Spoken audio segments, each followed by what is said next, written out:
Japan, pot 4. In fact, this is where I continue with the list. I'm indebted to the following people for helpful comments on the manuscripts, and I continue with the list which I left in my last video. And here I read them again. T.J. Pampel, David Plott, Lee Rainwater, Martin Green Edwin,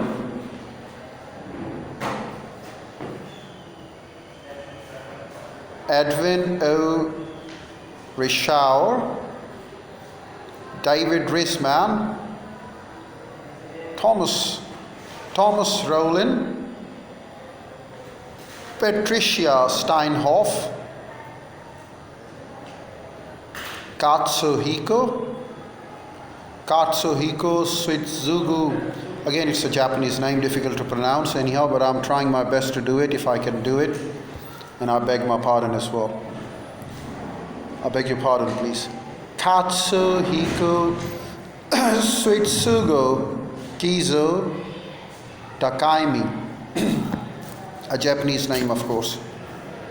Next we got Ray Vernon, David Vogel, Donald Warwick, John Wheeler. Of course, this is the long list, and John Wheeler, and I conclude the list here.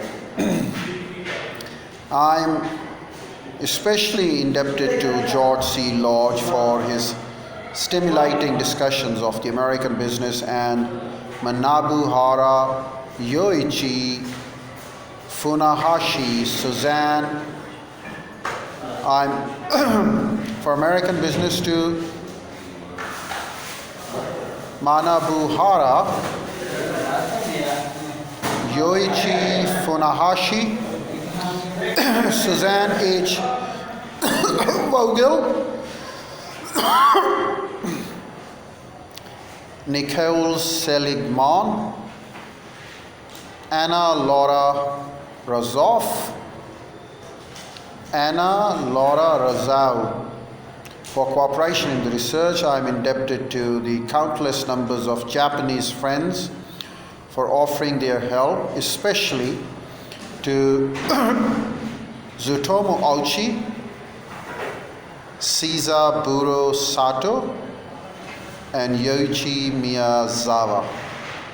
I'm indebted to Ida Donald, Suzanne Wellis for editorial advice and assistance. As we come along with the content, there are different details provided over here. Well, the Japanese society in the 20th century in particular had the greatest of the challenge. But we consider the Japanese society at large and go through the different things.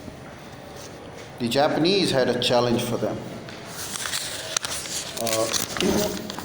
The first part of this book is the Japanese challenge.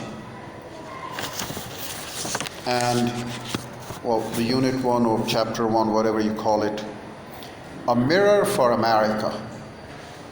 In 1976, we Americans celebrated our bicentenary with fitting fanfare, but we let the year pass. In 1976, we Americans celebrated our bicentenary with fitting fanfare, but we let the year pass without seriously reflecting on the suitability of our institutions for the next century.